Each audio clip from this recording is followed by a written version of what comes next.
వేసవికాలం మనం తరచుగా ప్రార్థన చేస్తూ వచ్చాం. ఎండవేయడం వలన పెద్దలకు కానీ పిల్లలకు కానీ ఏ కీడు కలగకూడదని.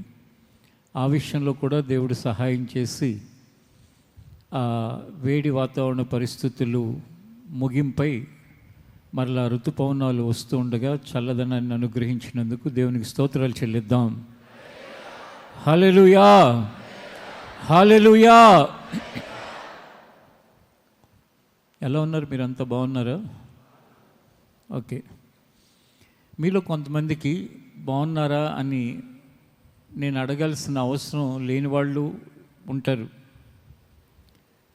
బాగున్నారా అని అడగాల్సిన అవసరం ఉన్నాళ్ళు కూడా ఉంటారు. ఎందుకంటే వాళ్ళకి వారం అంతటిలో బాగున్నారా అని కానీ నా అన్న వాళ్ళు కానీ ఎవరూ లేకుండా వాళ్ళ జీవితంలో ముందుకు వెళ్ళే స్థితి కలిగిన వాళ్ళు కూడా ఉంటారు. కానీ అన్నీ అనుకూలంగా ఉన్న వాళ్ళకి ఆ పరిస్థితులు తెలియదు. ఈ మధ్యకాలంలో ఒక నెల రోజుల క్రితం మన భాగ్యలత మందిరంలో సెకండ్ సర్వీస్కి ఒక సహోదరి వచ్చి వెళుతూ ఉంటారంట. నాకైతే పరిచయం లేదు.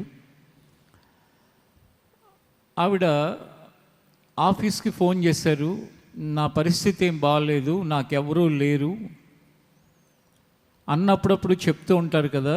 లైవ్లో విన్నాను. నేను సెకండ్ సర్వీస్కి వస్తూ ఉంటాను, ఏదైనా అవసరం ఉంటే ఆఫీస్కి ఫోన్ చేయమని, నాకెవరూ లేరు, ఈ పరిస్థితి నా చేయి దాటిపోతుంది అని చెప్పి కాల్ చేశారు ఆఫీస్కి.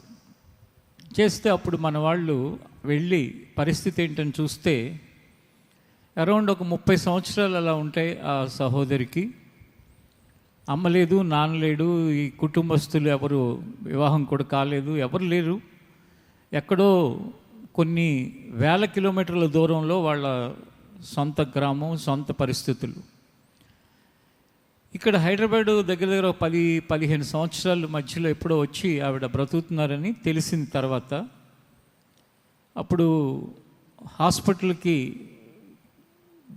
తీసుకువెళ్ళటానికి ఒక మనిషి అవసరమైన పరిస్థితులు. అంటే ఎంత బలహీనమైపోయిందంటే అక్కడికి వెళితే హిమోగ్లోబిన్ 1 2 ఉన్నాయంట. అసలు 1 2 ఉన్నాళ్ళు బ్రతుకుతారని నాకు తెలియదు. నేను అట్లీస్ట్ 5 ఉండాలని అనుకుంటాను.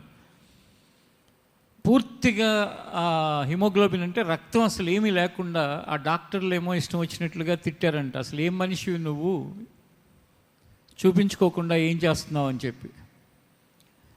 ఆవిడ సహోదరి స్త్రీ, కానీ ఇంకో సహోదరి వెళ్ళి హెల్ప్ చేసి చర్చి నుండి మన చింతల్ మినిస్ట్రీలో ఉన్న వాళ్ళు, అక్కడ బ్రాంచ్లో ఉన్న వాళ్ళు చాలామంది వచ్చి బ్లడ్ ఇచ్చి ప్రతి ఉదయం ఒకరు, సాయంకాలం నైట్ ఒకరు అలా కాపాడుకుంటూ ఆ 1-2 మధ్యలో ఉన్న హిమోగ్లోబిన్ ఇంకొంచెం పెరిగి పూర్తిగా మరణానికి దగ్గరగా వెళ్ళిపోయిన ఆమె మరలా తిరిగి దేవుని దయ వలన స్వస్థత పొంది ఈరోజు ఆరాధనలో నాకు కనిపించి, అన్న అప్పుడు హాస్పిటల్లో జాయిన్ అయిన ఆమె నేనే, దేవుడు నన్ను బాగు చేశాడు, కృతజ్ఞతలు అని చెప్పారు.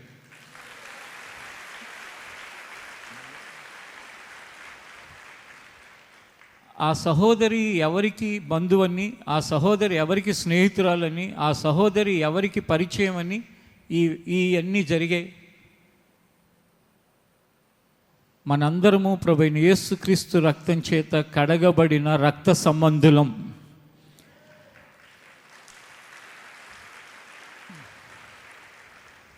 జీవితంలో ఒక్క మాట నేను ఎవరికి చెప్పలేదు, ఏమని ఇలా చేయండి అలా చేయండి అని. ఆఫీస్కి ఫోన్ చేయటాన్ని బట్టి అక్కడి నుంచి ప్రారంభమైన ఆ ప్రేమను చూపించే కార్యక్రమం.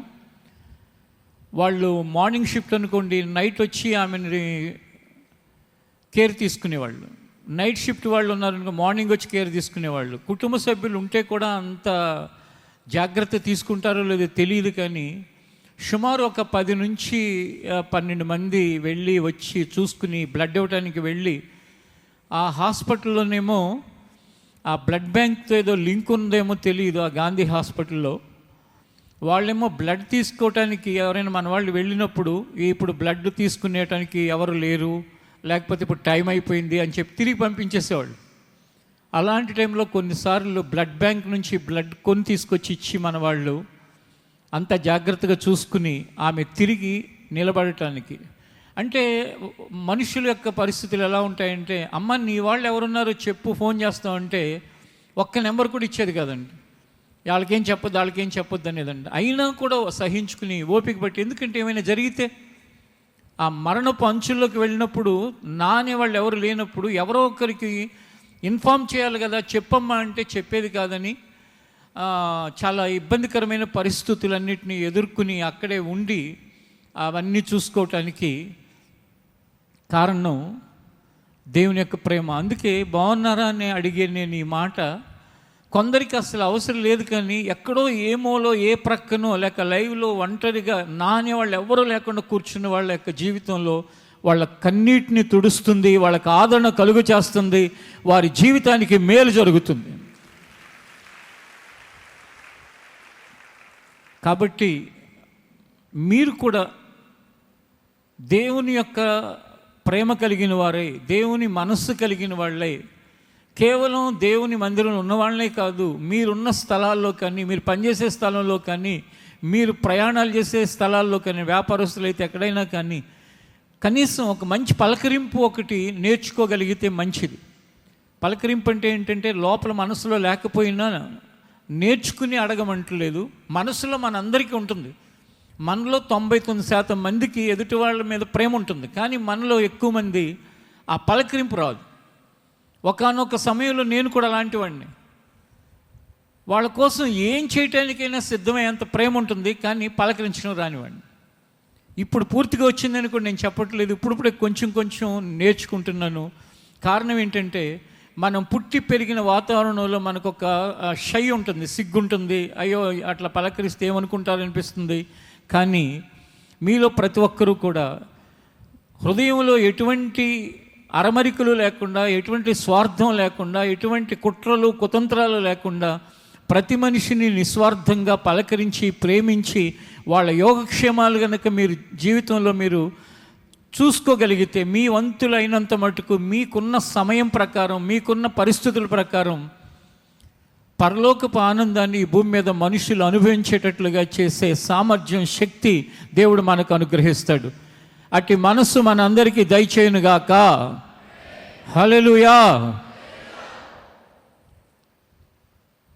అలా అనేక పరిస్థితుల్లో, అనేక సమస్యలలో, అనేక ఇబ్బందుల్లో ఉన్న మనుషులు మన మధ్యలోనే ఉంటారు. మనం చూపించే ప్రేమ కానీ, మనం పలకరించే ఆ పలకరింపు కానీ కొంత ఆదరణ కలిగిస్తే, అవన్నీ దాటిన తర్వాత ఇదిగో ఈ గ్రంథంలో ఉన్న దేవుని యొక్క మాట ఎలాంటి పరిస్థితుల్లో ఉన్న వ్యక్తులనైనా ఓదార్చగలదు. ఈ మాట బలహీనుల్ని బలపరచగలదు, వ్యాధిగ్రస్తుల్ని స్వస్థపరచగలదు, భయస్థుల భయాన్ని పోగొట్టగలదు, దౌర్భాగ్యుల దౌర్బల్యాన్ని తీసివేయగలదు, దరిద్రతలో నుండి దీవెనలోకి నడిపించగలదు ఈ దేవుని యొక్క మాట. ఇదే మీలో అనేకుల జీవితాల్లో ఊహించని మార్పుల్ని కలిగించింది. దేవుని యొక్క మాటే నా జీవితంలో ఊహించని మార్పుల్ని కలిగించింది. మన జీవితాల్లోనే కాకుండా ఈ భూమి మీద ఉన్న అనేకుల జీవితాల్లో ఊహించని మార్పులు కలిగించిన పుస్తకం, గ్రంథం, మాట ఏదైనా ఉంటే ఈ జీవగ్రంథమైన బైబిల్లో ఉన్న దేవుని యొక్క మాట. కాబట్టి ఎప్పుడు విన్నా, ఎప్పుడు చదివినా, ఎప్పుడు దాని గురించి మనం ధ్యానించినా మన హృదయం సంతోషంతో ఉప్పొంగగలిగితే ఆ మాట మనకి ప్రయోజనకరంగా ఉంటుంది. ఇది 6వ నెల, ఇంకా స్కూల్స్, కాలేజెస్ అన్నీ ప్రారంభమవుతాయి. అకాడమిక్ ఇయర్ స్టార్ట్ అవుతుంది. చదువుకుంటున్న పిల్లలు అరే హాలిడేస్ అయిపోయినాయి, మళ్ళా స్కూల్కి వెళ్ళాలి, ఇప్పటి వరకు కొంచెం లేటుగా లేచి ఆడుకుంటూ పగలు సాయంకాలం ఇంకా ఎటువంటి హోంవర్కులు లేవు, లేకపోతే ఇంకొక కార్యక్రమాలు లేవు, కాబట్టి ఎంజాయ్ చేశారు, అయిపోయింది. మరలా నెక్స్ట్ అకాడమిక్ ఇయర్ కోసం సిద్ధపడుతున్నారు. చదువుకున్న పిల్లలు మీ చదువుల గురించి వర్రీ కాకండి. అలాగే టీచర్స్గా ఉన్నవాళ్ళు, ఇంకా స్కూల్స్లో, కాలేజెస్లో, యూనివర్సిటీలో పనిచేస్తున్న వాళ్ళు మీ అకాడమిక్ ఇయర్లో మీ యొక్క జాబ్ విషయమై చింతపడకండి, భయపడకండి.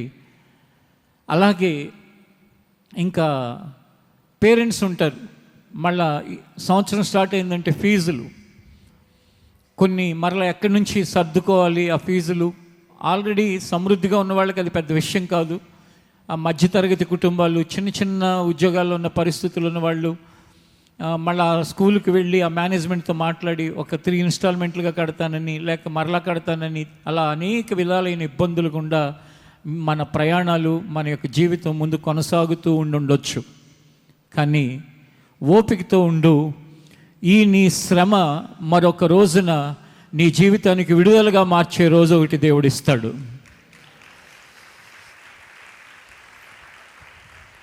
ఈరోజు నీకున్న ఈ ఇబ్బంది మరొక రోజు ఆ ఇబ్బంది అనేది లేని పరిస్థితుల్లోకి దేవుడు తీసుకొస్తాడు. నేను ఇది మీకు చెప్తుంటే మా బాల్య దినాలు, మా తల్లిదండ్రుల యొక్క పరిస్థితులు ఇవన్నీ గుర్తొస్తున్నాయి. మమ్మల్ని బెంగళూరు దగ్గర ఒక డిప్లొమా కాలేజీలో జాయిన్ చేయడానికి, ఫీజు కట్టడానికి అన్నీ సిద్ధపరుచుకుంటున్న టైంలో ఒకేసారి నాకు, నా తర్వాత ఉన్న తమ్ముడికి కట్టడానికి మా ఫాదర్ దగ్గర ఒక 8,500 తక్కువైంది. అయితే అప్పుడు మా బంధువుల్లో మా మేనమామ ఒక ఆయన దానికి ఆ అమౌంట్ని సమకూర్చడానికి ఆయన దగ్గర కూడా లేకపోతే ఆ వర్షంలో నన్నే పంపించి పలానా వాళ్ళ దగ్గరికి వెళ్ళు, వాళ్ళు ఇస్తారు, తీసుకురా అని నన్ను పంపించారు. అవి తీసుకొచ్చాను. నాకు గుర్తు, ఆ తర్వాత ఇచ్చేశారు, కానీ ఆ టయానికి అలా సమకూర్చబడింది. అలాంటి పరిస్థితులు మీలో అప్పుడు 8,500 అంటే చాలా ఎక్కువ. ఇప్పుడు 1,000 కొంతమంది కోసం, లక్షలు కొంతమంది కోసం, చిన్న చిన్న క్లాసెస్కి కూడా వేలాది రూపాయల ఖర్చు. ఆ బాధ్యతలు, ఆ భారం అయిపోయిన పెద్ద వయసులో ఉన్న వాళ్ళు ఉంటారు, వాళ్ళకి పెద్దగా ఏమనిపించదు. వాళ్ళు ఏమనుకుంటారంటే, మేము చదువుకునేటప్పుడు ఎంత 10 రూపీస్ కడితే అయిపోయేది గవర్నమెంట్ స్కూల్లో, 5 రూపీస్ కడితే అయిపోయేది అని. ఇప్పుడు మన విద్యా వ్యవస్థలో వచ్చిన ఎన్నో మార్పులు, ఏవైతే ప్రైవేట్ స్కూల్స్లో వేలాది రూపాయలు, లక్షలాది రూపాయలు ప్రతిదానికి డబ్బులు డబ్బులు డబ్బులు, బుక్స్కి, బ్యాగ్స్కి, ఇంకా వాళ్ళ డ్రెస్సులకి, ఇంకా ఎన్నో రకాలుగా అనేక ఫీజెస్, వాటన్నిటిలో కూడా అలసిపోయి సొమ్మసిల్లి కన్నీరు కారుస్తూ బాధతో ఉన్నావేమో. ప్రభు నిన్ను ప్రేమిస్తున్నాడు. నీ పరిస్థితులన్నీ ఆయన చూస్తున్నాడు. ఆయన తప్పకుండా సహాయం చేస్తాడు. శ్రమలో మనకి ఆయన తోడై ఉండటానికి, మన కోసం పరలోక మహిమను విడిచిపెట్టి భూమి మీదకి దిగి వచ్చి మన శ్రమలను చూడటానికి మనలో ఒకటి వంటి వాడిగా అయ్యి మరలా తిరిగి పరలోకానికి ఆరోహణమవుతూ ఆయన ఏం చెప్పాడో తెలుసా? నేను గనక భూమి మీద ఉన్నాను అంటే మీకు కొంచెమే ప్రయోజనం అవుతుంది. నేను వెళ్ళిపోయానంటే గనక పరిశుద్ధాత్మ దేవుడు మీతో కూడా ఉంటాడు. ఆయన నేను శరీరధారిగా ఉండటం కంటే ఎక్కువైన ప్రయోజనాన్ని మీకు కలిగిస్తాడు అని చెప్పాడు. ఇప్పుడు మనం పరిశుద్ధాత్మ దేవుడు మనతోనూ మనలోనూ ఉండే కాలంలో బ్రతుకుతున్నాం. మనలో ప్రతి ఒక్కరి జీవితానికి పరిశుద్ధాత్ముడు ఆదరణకర్తగా ఉంటున్నాడు. పరిశుద్ధాత్మ దేవుడు మన జీవితానికి ధైర్యాన్ని కలిగించే వ్యక్తిగా ఉంటున్నాడు. ఒక మంచి స్నేహితుడుగా ఉంటున్నాడు. మన పరిస్థితులన్నిటిలో కూడా మనకి సహాయం చేయటానికి సమర్థుడుగా, శక్తిమంతుడుగా ఉన్నాడు. కనుక ఏ పరిస్థితులు ఉన్నప్పటికీ కూడా అధైర్యపడకుండా ఓపికతో ఉండటం ద్వారా, ఒక మాట ఉంటుంది ఏంటంటే, ధైర్యాన్ని విడిచిపెట్టకండి, దానికి ప్రతిఫలంగా గొప్ప బహుమానం కలుగుతుంది అని. ఏ విషయంలో? ఆర్థికపరమైన అంశాల్లో అధైర్యం కలిగినా, అంటే భయం కలిగినా, ఆరోగ్య విషయాల్లో భయం కలిగినా, లేక భవిష్యత్తు విషయంలో భయం కలిగినా, లేక కుటుంబ సమస్యల విషయంలో భయం కలిగినా, దేవుడు చెప్పేది ఏంటంటే ధైర్యాన్ని మాత్రం విడిచిపెట్టకండి, దానికి ఫలంగా గొప్ప బహుమానం మీకు కలుగుతుంది అన్నాడు. మనలో భయం కలుగుతున్న వేళల్లో ఎవ్వరూ కూడా ధైర్యాన్ని విడిచిపెట్టకుండా సాగిపోయే ధన్యతను దేవుడు దయచేయునుగాక. ఒక్కసారి హల్లెలూయా చెప్దామా? హల్లెలూయా. ఇక ఈ దినం మన ధ్యాన భాగంగా ఫిలిప్పీయులకు రాసిన పత్రిక 4వ అధ్యాయం 13వ వచనం దగ్గరికి వద్దాం.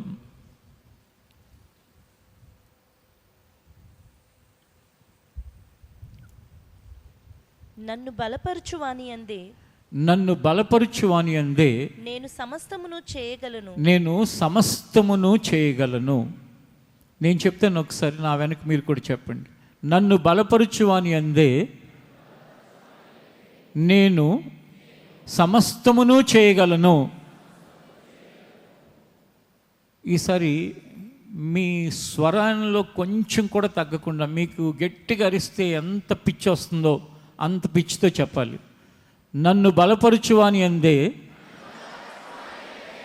నేను సమస్తమును చేయగలను. ఏం చేయగలుగుతాం?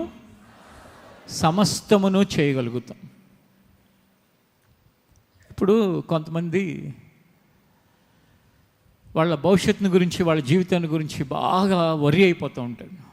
ఏమనంటే, నా జీవితం ఏమవుతుందో, నా పరిస్థితులు ఏమవుతాయో అని. నిన్ను బలపరచువాని అందే నువ్వు సమస్తం చేయగలిగితే నీకు వరి ఎందుకు? బలపరిచేది ఎవరు? నన్ను బలపరిచేది మీరు కాదు, మిమ్మల్ని బలపరిచేది నేను కాదు. నన్నైనా మిమ్మల్నైనా బలపరిచేది మన ప్రభు అయిన యేసుక్రీస్తు. మనల్ని బలపరచువాని యందు మనము సమస్తము చేయగలం.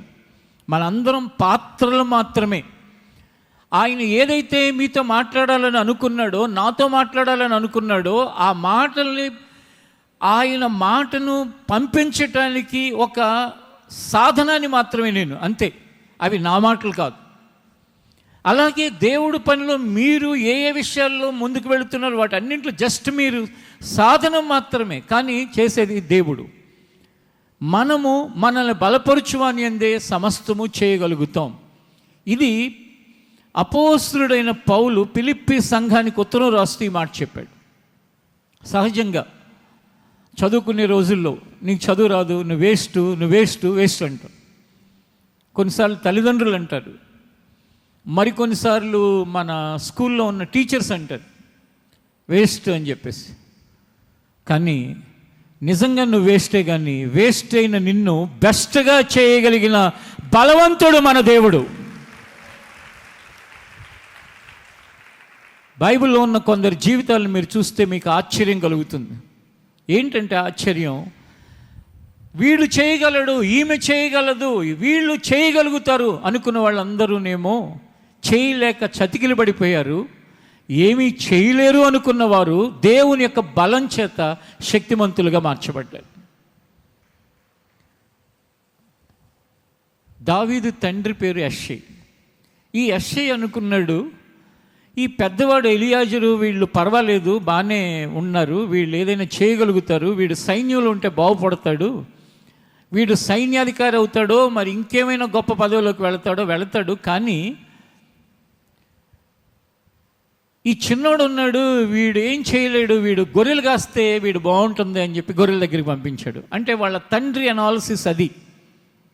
ఒకసారి మీరు సమూయేలు మొదటి గ్రంథాన్ని తెరిచి, పరిశుద్ధ గ్రంథాన్ని బైబిల్లో నుండి సమూయేలు మొదటి గ్రంథం 17వ అధ్యాయం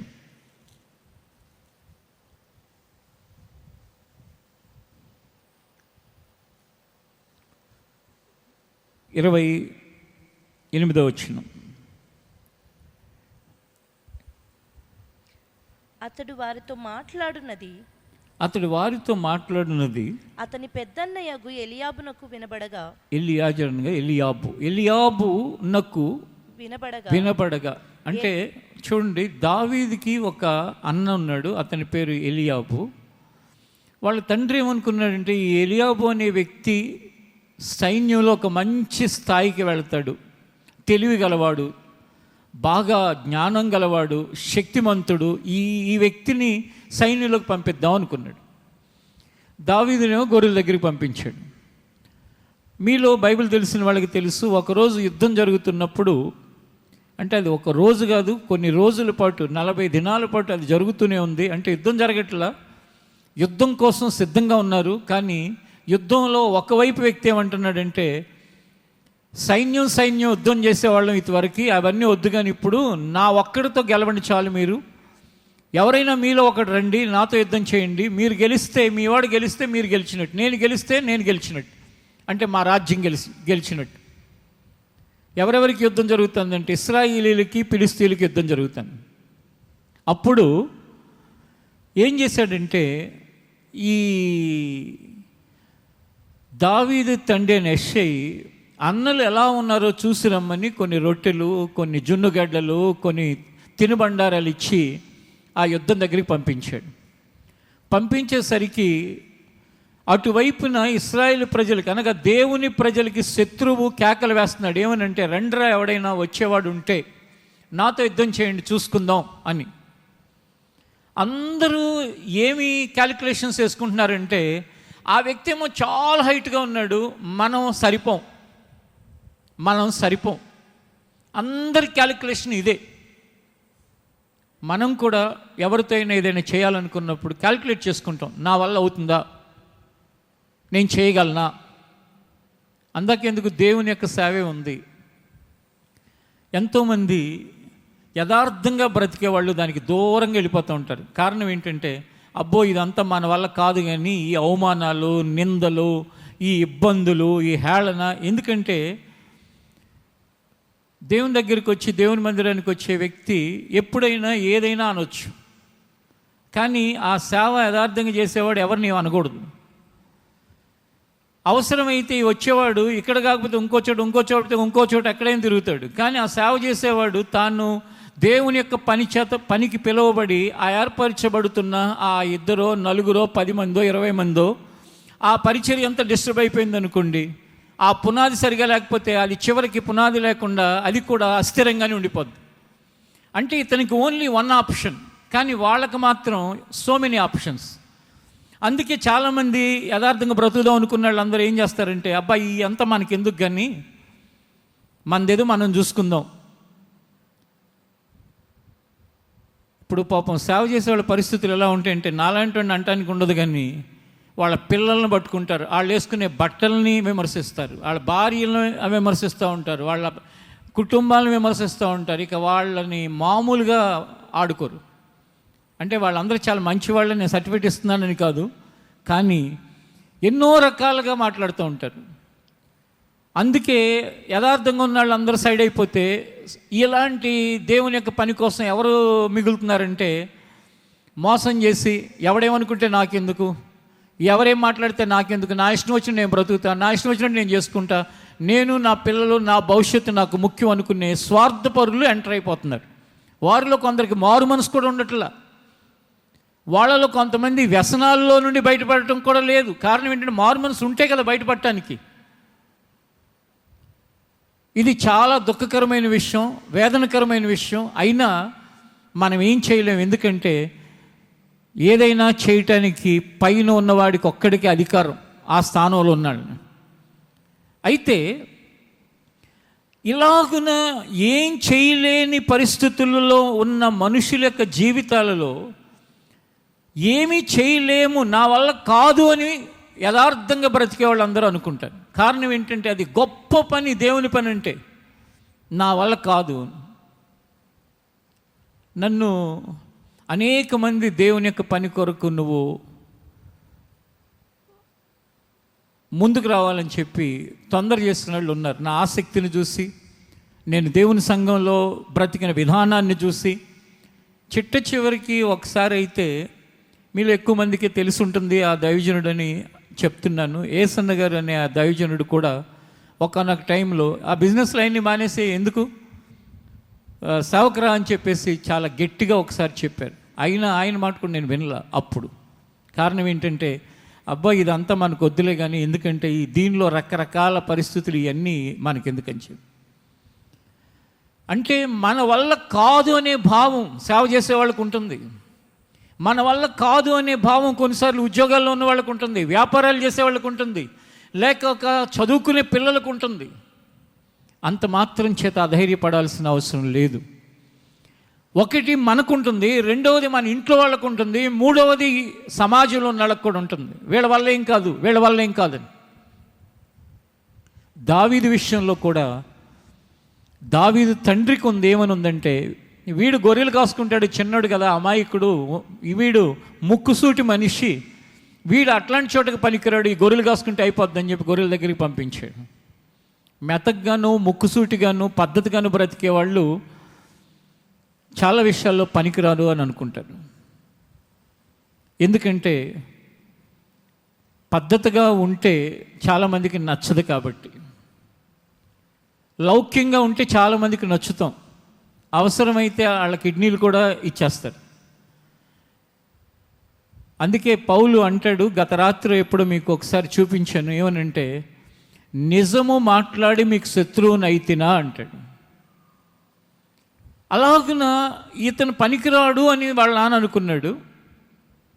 కానీ యుద్ధం దగ్గరికి ఇంతకుముందు చెప్పాను కదా, జున్నుగడ్డలు, రొట్టెలు, ఇలా కొన్ని ఆహార పదార్థాలు తీసుకుని అక్కడికి వచ్చాడు. ఎందుకు పంపించాడంటే వాళ్ళ నాన్న అన్నలు ఎలా ఉన్నారో చూసిరారా, యుద్ధంలో ఉన్నారు కదా అని వచ్చాడు. వచ్చి ఈ శత్రువు కేకలు వేస్తుంటే చూసి ఉండలేక దావీదు ఏమన్నాడంటే, ఏంటి మనం దేవుని ప్రజలం కదా, మన దేవుడు సర్వశక్తిమంతుడు కదా, మన దేవుడు గొప్పవాడు కదా, మన దేవుడు ఉన్నవాడు కదా, మన దేవుడు సజీవుడు కదా, ఇలా మాట్లాడుతుంటే మీరందరూ చూస్తూ ఊరుకుంటారేంటి అన్నాడు.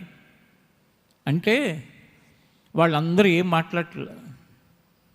దావీదు బాగా బాధేసి తనేదో హీరో అయిపోదామని కాదు, దేవుడు ప్రజల్ని ఇంత దూషిస్తుంటే మౌనంగా ఎలా ఉంటాను నేను యుద్ధం చేసి అవసరమైతే నేను చనిపోతాను, కానీ ప్రయత్నం అయితే నేను చేస్తాను, నా ప్రయత్నానికి దేవుడు సహాయం చేస్తాడు, అందుకే దాని పేరు యుద్ధము యెహోవాదే అని పెట్టాడు.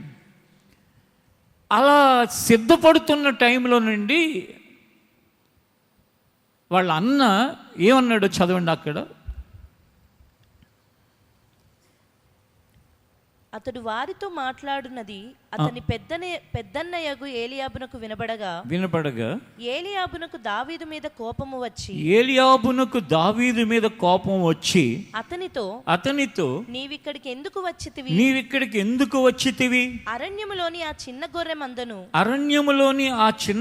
మందను ఎవరి వశము చేసితివి నీ గర్వమును నీ హృదయపు చెడుతనమును నేను ఎరుగుదును యుద్ధము చూచుటకే కదా నీవు వచ్చితివి అనెను. అందుకు దావీదు, చాలండి, వాళ్ళ అన్నకి దావీదు ఎలా కనపడుతున్నాడంటే గర్విష్ఠోళ్ళలాగా, చెడిపోయిన హృదయం గలవాళ్ళలాగా, లేక యుద్ధం చూడటానికి వచ్చిన వాళ్ళలాగా కనపడుతున్నాడు. నిజమేనా ఇవి? దావీదు యుద్ధం చూడటానికి వచ్చాడా? వాళ్ళ నాన్న వెళ్ళమంటే వచ్చాడు. ఈ అన్నకి తెలియని విషయం ఏంటంటే, ఆల్రెడీ ఆ చిన్న మందని వేరొక వ్యక్తికి అప్పగించి, అయ్యా మా నాన్న పిలిచాడు, నేను పని చూసుకుని వస్తాను, కొంచెం జాగ్రత్తగా చూసుకుని ఈ చిన్న మందనని వేరొక వ్యక్తికి అప్పగించి వచ్చాడు. అంత మంచివాడు దావీదు. వాళ్ళ అన్న ఏమంటున్నాడంటే, నీ గర్వం నాకు తెలుసు, కొన్నిసార్లు ఆత్మాభిమానంతో బ్రతికేవాడిని గర్వం అని అంటారు. ఎవరి నుంచి ఏం ఆశించకుండా బ్రతుకుతున్నాం అనుకోండి, గర్వం అనుకుంటారు. మన పని మనం చేసుకుంటున్నాం అనుకోండి, ఏదేదో మాట్లాడతారు. కానీ మన అందరి హృదయములు ఎరిగినవాడు ఒకే ఒక్కడు, ఆయనే మన ప్రభువైన యేసుక్రీస్తు. కాబట్టి ఈ దావీదు హృదయం ఎరిగింది దేవుడు. వాళ్ళ అన్నకేమో గర్విష్ఠులాగా, చెడిపోయిన హృదయం గలవాళ్ళలాగా, యుద్ధం చూడటానికి వచ్చిన వాళ్ళగా కనపడుతున్నాడు. కానీ దావీదు బాధ ఏంటో తెలుసా? నేను బ్రతికుండగా నా ప్రజలకి ఇంత అవమానం జరుగుతుంటే నేను చూస్తే ఎలా ఉండగలను? నేను చూస్తూ దేవుని ప్రజలను దూషించేవాడిని ఎలా ఊరుకోగలను? నేను చిన్నవాడిని, నేను బలహీనుడిని, నా శక్తి చాలదు, కానీ నన్ను బలపరిచే దేవుని పక్షంగా యుద్ధానికి వెళతాను అని నిర్ణయించుకున్నాడు. ఈరోజు నువ్వు ఉన్న పరిస్థితి ఏదైనా కూడా, నీ స్థితిగతులు ఎలా ఉన్నప్పటికీ కూడా, నీ జీవితంలో నువ్వు గుర్తించాల్సింది, గ్రహించాల్సింది ఏంటంటే, నా వల్ల అయితే కాదు, కానీ నన్ను బలపరిచే దేవుడి పక్షంగా నేను ముందుకు వస్తాను. నన్ను బలపరచువాని అందే నేను సమస్తము చేయగలను. సమస్తములో ఏదైనా, నీ ఉద్యోగమైనా, వ్యాపారమైనా, చేతి పనైనా, వ్యవసాయమైనా, చదువైనా, లేక కుటుంబాన్ని కట్టుకునే విషయమైనా, దేవుని పనిలో ప్రయోజనకరంగా ముందుకు వెళ్ళటమే అయినా, ఏ పనైనా సమస్తము. ఈ ఆరాధనలో ఒక్కసారి నీ స్థితిని, నిన్ను బలపరిచే దేవుని యొక్క పరిస్థితిని ఆలోచించు. గొర్రెలు కాచుకోవటానికే పనికొస్తాడు అనుకున్న తండ్రి, గర్వం కల తమ్ముడు అనుకున్న అన్న, చూస్తున్న ఆ సౌలు అనే వ్యక్తి కూడా, రాజు కూడా ఏమనుకున్నాడో తెలుసా? తండ్రి అన్నే కాదు, రాజు కూడా ఏమనుకున్నాడో తెలుసా? అబ్బాయి నువ్వు చాలా చిన్నోడురా నాయన, నీకేమో పెద్దగా ఈ యుద్ధాన్ని గురించి అవగాహన లేదు, నువ్వేం పోతావు అన్నాడు. శత్రువు కూడా ఏమంటున్నాడో తెలుసా? నేనేమన్నా కుక్కతో పోట్లాడటానికి వచ్చినట్టు కర్రబట్టుకొస్తావేంటి, రా చూసుకుందాం, నిన్ను చంపేసి నీ మాంసాన్ని ఆకాశ పక్షులకి వేసేస్తాను. అంటే తన మనసులో ఏముందంటే వీడంతా పిల్లగాడు అనుకున్నాడు. మీ విషయంలో కూడా మీ చుట్టూ ఉన్నవాళ్ళు కానీ, లేక మీరు ఉన్న స్థలాల్లో ఉన్నవాళ్ళు కానీ, లేక సమాజంలో ఎవరైనా ఏమైనా అనుకునివ్వండి, కానీ మీరు ఒకటి గుర్తుపెట్టుకోండి, నన్ను బలపరచువాని ఎందే నేను సమస్తము చేయగలను అనుకోండి. అప్పుడు మీ శక్తికి బలపరిచే దేవుని యొక్క శక్తి తోడైతే ఒక చిన్న నొప్పే కానీ ఎంత పెద్ద అడవినైనా తగలబెట్టగలదు. అలాగే ఒక చిన్న వ్యక్తివే దేవుణ్ణి కలిగి ఉన్నవాడవైతే దేవుని యొక్క శక్తి నీ ద్వారా ఏదైనా చేయగలుగుతుంది. ఇలాగూ జరిగినప్పుడు దావీదు చిన్నవాడే కానీ తండ్రి అంచనాలను తారుమారు చేసి, రాజు అంచనాలను తారుమారు చేసి, అన్న అంచనాలను తారుమారు చేసి, శత్రువు అంచనాలని తారుమారు చేసి ఒక్క దెబ్బకి ఆ శత్రువుని కుప్పకూలిపోయేటట్టు చేశాడు. అది దేవుని బలంతో జరిగే కార్యక్రమాలు. ఇప్పుడు మీరు అపోస్తల కార్యాల దగ్గరికి రండి. పరిశుద్ధ గ్రంథమైన బైబిల్లో నుండి అపోస్తల కార్యాల గ్రంథం 9వ అధ్యాయం 8వ వచనం నుండి చదువుకుందాం, 12వ వచనం నుండి చదువుకుందాం. అపోస్తల కార్యాల గ్రంథం 9వ అధ్యాయం 12వ వచనం నుండి. అతడు అననీయ అను ఒక మనుష్యుడు లోపలికి వచ్చి తాను దృష్టి పొందినట్లు తల మీద చేతులుంచుట చూచి ఉన్నాడని చెప్పాను. ఒక్క నిమిషం. దేవుడు అననీయ అనే ఒక సేవకుడు ఏమని చెప్తున్నాడంటే, అననీయ ఒక వ్యక్తి ఉన్నాడు, కళ్ళు కనపడక తడుముకుంటూ బ్రతుకుతున్నాడు, నువ్వు వెళ్ళు, అతని తల మీద నువ్వు చేతులు పెట్టి ప్రార్థన చేస్తే అతనికి కళ్ళు వచ్చినట్లుగా అతడు దర్శనాన్ని చూశాడు, నేనే ఆ దర్శనాన్ని ఇచ్చాను, నువ్వు వెళ్ళి అతన్ని బాగు చేయని అననీయ అనే సేవకుడితో చెప్పాడు. చెప్తే 13వ వచనంలో అననీయ ఏమంటున్నాడంటే, అందుకు అననీయ ప్రభువా ఈ మనుష్యుడు యెరూషలేములో నీ పరిశుద్ధులకు ఎంతో కీడు చేసి ఉన్నాడు. అతని గూర్చి అనేకుల వలన విన్నాను. ఇక్కడను నీ నామమును బట్టి ప్రార్థన చేయవారందరినీ బంధించుటకు అతడు ప్రధాన యాజకుల వలన అధికారము పొంది ఉన్నాడని ఉత్తరం ఇచ్చాను.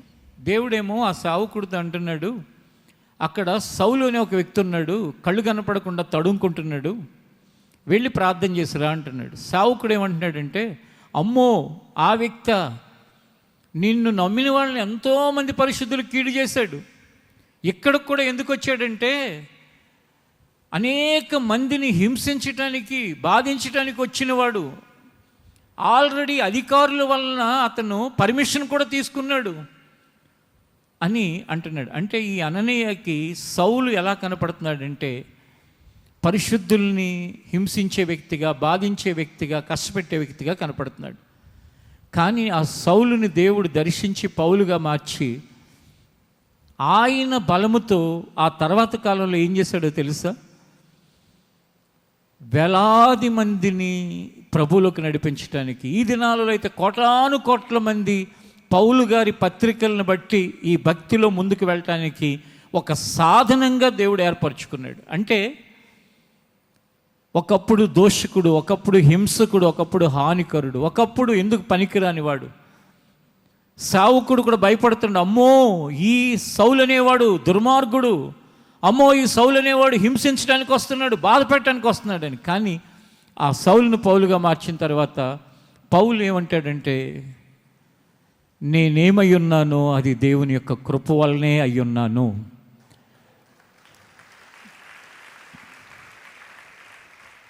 నేను కాదు ఇదంతా చేస్తున్నది, నన్ను బలపరిచే దేవుడు. అతనే కదా ఈ స్టేట్మెంట్ ఇచ్చాడు, నన్ను బలపరచువాని అందే నేను సమస్తమును చేయగలను. నేనైతే హింస చేసేవాడిని, నేనైతే కీడు చేసేవాడిని, నేనైతే పాడు చేసేవాడిని, కానీ నన్ను బలపరుస్తున్న దేవుడు నాతో ఉన్నాడు కాబట్టి నేను ఇవన్నీ చేయగలుగుతున్నాను అన్నాడు. చూడండి, చిన్నవాడు అనుకున్న దావీదునేమో ఒక శత్రువు, బలంగా ఉన్న శత్రువు మీద యుద్ధం చేయటానికి బలపరిచిన దేవుడు, దూషించి హింసించి హాని చేసే ఈ పౌలు అనే వ్యక్తినేమో కోటాను కోట్ల మందిని ఈ నూతన నిబంధన సంఘంలో ప్రభువు మార్గంలో నడిపించటానికి వాడుకున్న వ్యక్తి మన దేవుడు. ఈరోజు ఇక్కడ ఉన్న ఎవరైనా మీ పరిస్థితులను బట్టి అధైర్యపడుతూ బ్రతుకుతున్నారేమో, లేక మీ పిల్లల యొక్క ఐక్యూ లెవెల్స్ని బట్టి మీరు వాళ్ళని ఎస్టిమేట్ చేసి, నేను ఇంత తెలివిగలని, వీడికి తెలివి తక్కువతనం ఎక్కడి నుంచి వచ్చింది. ఒకసారి ఒక తండ్రి ఇలాగే, అన్నా నేను ఎలా ఉంటానో మీకు తెలుసు కదా, ఏంటన్నా నాకు ఇలాంటి పిల్లలు, ఇలాంటి వాళ్ళు ఏంటన్నా అని ఓకే తలబట్టుకుంటున్నాడు. చాలాసార్లు మీలో కూడా కొంతమంది ఆలోచనలు అలాగే ఉండుండొచ్చు. కానీ గుర్తుపెట్టుకోండి, నీ పిల్లలు దేవుని యందు ఉన్నట్లయితే వారిని బలపరిచే దేవుని వలన వాళ్ళు నీకంటే ఎక్కువగా సమస్తమును చేయగల సమర్థులుగా, శక్తిమంతులుగా దేవుడు చేస్తాడు. నో డౌట్, విషయంలో సందేహపడాల్సిన అవసరం లేదు. కారణం ఏంటంటే మన బలపరిచే దేవుని యందు మనము సమస్తము చేయగలం. ఆశ్చర్యకరమైన విషయాలు రాబోయే కాలంలో నువ్వు చెవులారా వింటావు, కన్నులారా చూస్తావు. ఎందుకంటే బలపరిచే దేవుని వలన ఎలాంటి అద్భుతాలు జరుగుతున్నాయి, ఎలాంటి ఆశ్చర్యకార్యాలు జరుగుతున్నాయి, ఎంత మహిమను దేవుడు మన జీవితాల్లో కనపరుస్తున్నాడు అని చూస్తే అద్భుతం, ఆశ్చర్యమే కానీ మరొకటి కానే కాదండి. అలాగే ఒకసారి మీరు ఇదే అపోస్తుల కార్యాల గ్రంథంలో పేతురుని గురించి కూడా ఒక మాట ఉంటుంది, అది కూడా మనం చదువుకుందాం. చూడండి, 4వ అధ్యాయం 13వ వచనాన్ని ఒకసారి చదువుకుందాం. వారు పేతురు యోహానుల ధైర్యమును చూచినప్పుడు వారు విద్యలేని పామరులని గ్రహించి ఆశ్చర్యపడి వారు యేసుతో కూడా ఉండిన వారని గుర్తెరిగిరి. పేతురు, యోహాను అనే యేసయ్య శిష్యులు ఉన్నారు. వాళ్ళ ప్రసంగాలు చూసినప్పుడు, వాళ్ళ యొక్క మాటలు, వాళ్ళ పనులు ఇవన్నీ చూసినప్పుడు ఒకసారి 12వ వచనాన్ని కూడా చదువుకుందాం. మరి ఎవని వలనను రక్షణ కలగదు, ఈ నామముననే మనము రక్షణ పొందవలను గాని ఆకాశము క్రింద మనుష్యులలో ఇయ్యబడిన మరి ఏ నామమున రక్షణ పొందలేము అనెను.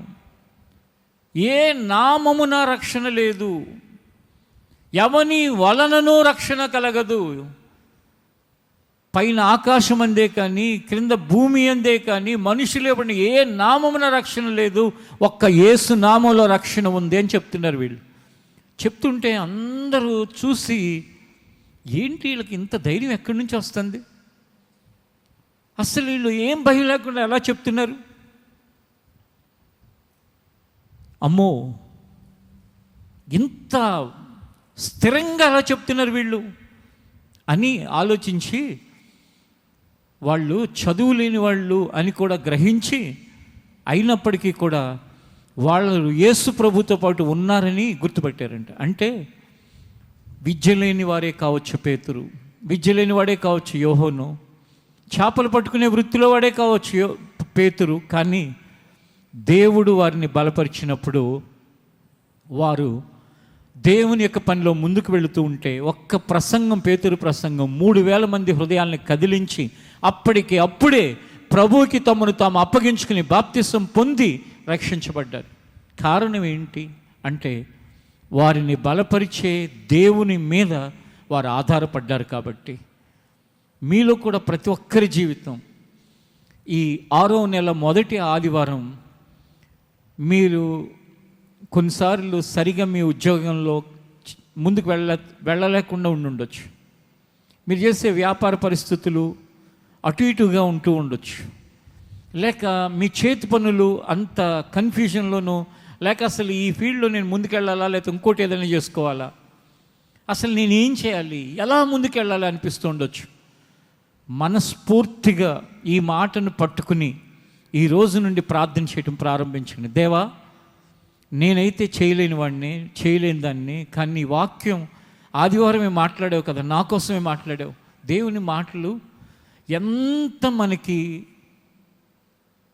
మన జీవితానికి దగ్గరగా ఉంటాయంటే, నిన్న శనివారం ప్రార్థన అయిపోయినాక తల్లి వచ్చారు, పెద్ద ఆవిడ వచ్చి, అయ్యా నేను మందిరానికి రావటం పోయిన వారం ఫస్ట్ టైము ఏదో మా వాళ్ళు ఇక్కడ ఉండి ఇక్కడ తీసుకొచ్చారు, మాది వేరే ప్రాంతం, మొట్టమొదటిసారి వచ్చి కూర్చున్నానా, నేను నా కుటుంబ సభ్యులు వచ్చి కూర్చున్నాం. మా మధ్యలో ఎన్నో డిఫరెన్సెస్ ఉండేవి, అంటే మాకు ఒకరికి మధ్యలో తేడాలు ఉండేవి. అస్సలు ఎవరో వచ్చి మీతో చెప్పినట్లుగా మాట్లాడుతూ ఉంటే మా ఇంటి వాళ్ళు కుమిలి కన్నీరు విడిచి పశ్చాత్తాపడి ప్రార్థన అయిపోయిన తర్వాత వాళ్ళు పూర్తిగా సమాధానపడ్డారు, క్షమాపణ కోరుకున్నారు. ఇది మహా అద్భుతం కాదా అని అడిగింది.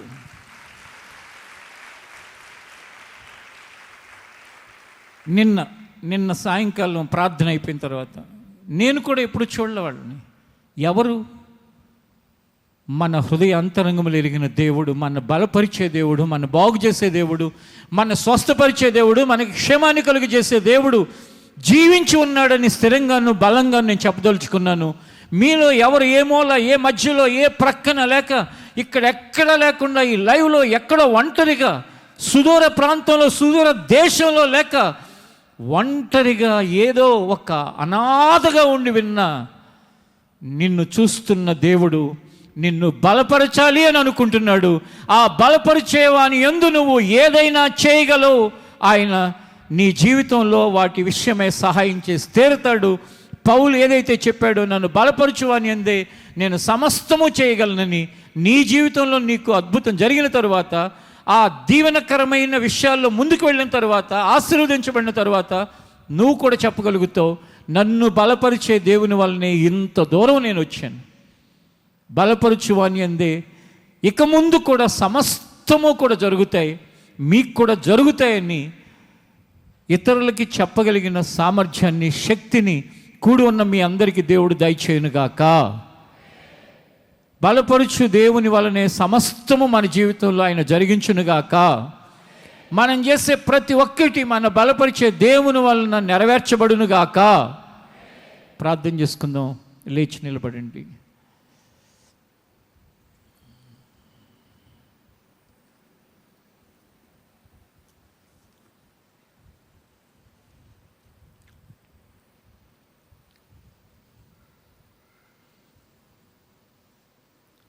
అందరి చేత అవమానించబడుతూ ఏడుస్తున్నావేమో, తినటానికి ఆహారం కూడా లేని పరిస్థితుల్లో ఉన్నవారు కూడా లోకంలో ఉన్నారు తెలుసా? కొన్ని ఆఫ్రికా దేశాలలో కడుపు నింపబడటం కూడా దాదాపు సాధ్యం కాక ఏవో కనపడుతున్న చెట్ల ఫలాలు లేక ఆకులు అలములు తిని బ్రతుకుతున్న వారు సమాజంలో ఉన్నారు.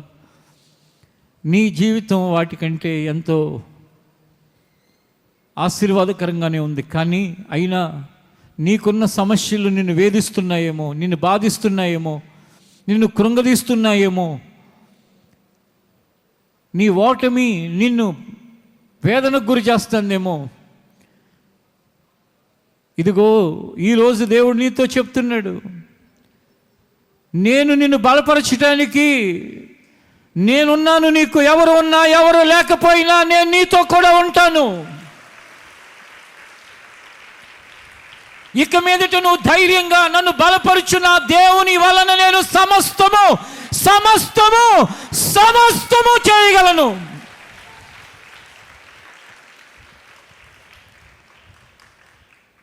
పరిశుద్ధాత్మ దేవుడు మన మధ్యలో సంచరిస్తూ ఉన్న సమయంలో పరమందు ఉన్న దేవుని వైపు అందరం చేతులెత్తి, నీకు ఈ ధైర్యం, నీకు ఈ విశ్వాసం ఉన్నా, ఇంకా మన మధ్యలో ఎంతోమంది బాధలో, వేదనలో, కృంగిన స్థితిలో, నిరాశలో, నిస్పృహలో ఉన్నవారు ఉన్నారు. సహోదరుడు, సహోదరి, వారందరి కొరకు చేతులెత్తు. దేవా, నేనే కాదు, మా వారందరము, మేమందరము కలిసి మమ్మల్ని బలపరచు, వాని నీవని గ్రహించడానికి సహాయం చేయి.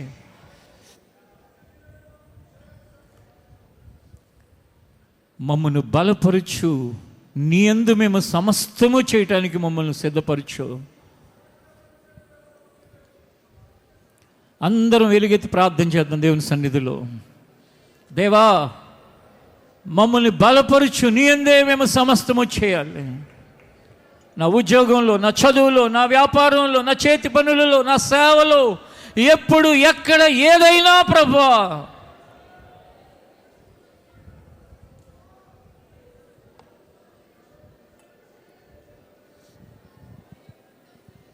ప్రార్థన చేద్దాం.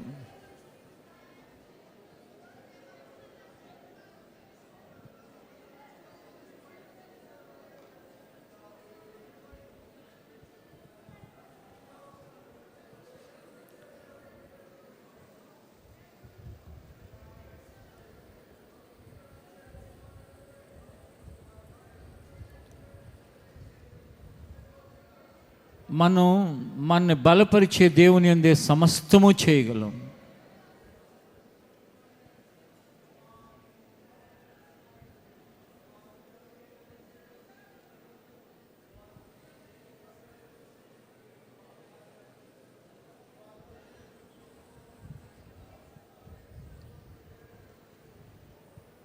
నిన్ను బలపరిచే దేవుడు నీతో ఉండగా దేని కొరకు నీకు ఆయన సహాయం కావాలో కోరుకో. ఏ విషయంలో నిన్ను బలపరచాలో అడుగు. ఏదైనా చేయగలడు ఆయన. కొత్తగా స్కూల్కి వెళ్ళబోతున్నావు, కాలేజీకి వెళ్ళబోతున్నావు, ఏం కావాలి దేవుడిని అడుగు. నీ బలహీనత ఏంటి? నీ సహాయం దేని కొరకు ఆయన వల్ల నువ్వు పొందాలి.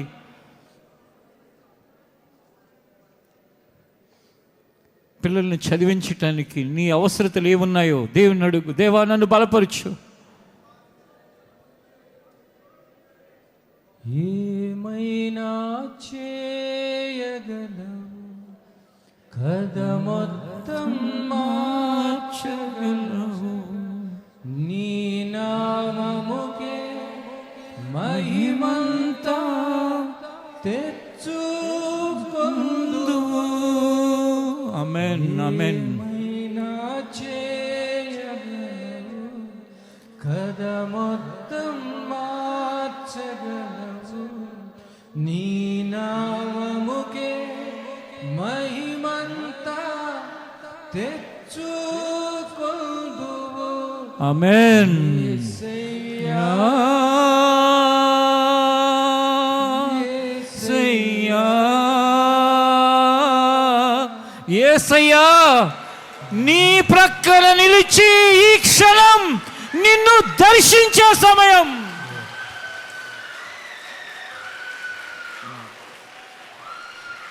యేసయ్యా అని పిలుస్తున్న వేళ ఆయన నిన్ను తాకే సమయం. గొర్రెల కాపరిని రాజుగా చేయాలన్నా, శత్రువుని బలమైన మిత్రుడిగా మార్చాలన్నా, విరోధిని బలమైన దేవుని పనివాడిగా చేయాలన్నా ఆయనకే సాధ్యం. విద్య లేని పామరుణ్ణి ప్రపంచ నలుమూలల శక్తివంతమైన సేవకులుగా మార్చాలన్న ఆయనకే సాధ్యం. ప్రభువా, 6వ నెల ఈ మొదటి ఆదివారపు ఆరాధనలో మమ్మల్ని మేము మీకు అప్పగించుకుంటున్నాం. ఇక్కడ ఉన్నవారే కాదు, ఎక్కడ ఉండి వింటున్నా నీవు బలపరిచి మా ద్వారా సమస్తమును చేయండి తండ్రి. ఎవరికి ఏ అవసరతో ఎవరు ఏ పరిస్థితులలో ఉన్నారో వారందరి కొరకు నీ దాసుడుగా నేను వేడుకుంటున్నాను తండ్రి. నేనే కాదు, నాతో ఉన్న వారందరము కలిసి ఏక మనసుతో ప్రార్థిస్తున్నాం. ఫిలిప్పీ సంఘానికి పౌలు రాసిన ఉత్తరంలో చెప్పిన మాట మా అందరి పక్షంగాను నెరవేర్చండి. నన్ను బలపరుచు వాని యందు నేను సమస్తము చేయగలను అనే మాటను స్థిరపరిచి నెరవేర్చి మహిమ పొందమని మరి వారం అంతటి కొరకు వీరందరినీ మీ చేతులకు అప్పగిస్తున్నాను. చదువుకునే పిల్లలు క్రొత్త అకాడమిక్ ఇయర్లో సహాయం చేయండి. పెద్దలైన వారికి వారి ఫీజులు కట్టడానికి కావాల్సిన పరిస్థితులు కలుగు చేయండి. కుటుంబాలన్నిటినీ సిద్ధపరచండి. సమస్యలన్నిటినీ పరిష్కరింప చేయండి. ఈ సంవత్సర చదువంతా గత సంవత్సరం కంటే శ్రేష్టమైనదిగాను, ఆశీర్వాదకరమైనదిగాను, దీవెనకరంగాను మార్చండి. ఇంకా ఆయా అవసరతల నిమిత్తమైన నీ సన్నిధిలో ఎలుగెత్తి మొరపెట్టిన వారందరి అవసరతలు తీర్చండి, మేలు చేయమని. ప్రభా, మీ శరీర రక్తాల కొరకు మేము సిద్ధపడుతున్నాయి. ఈ మొదటి ఆదివారం అంగీకరించమని యేసు నామములో అడుగుచున్నాం తండ్రి. ఆమేన్.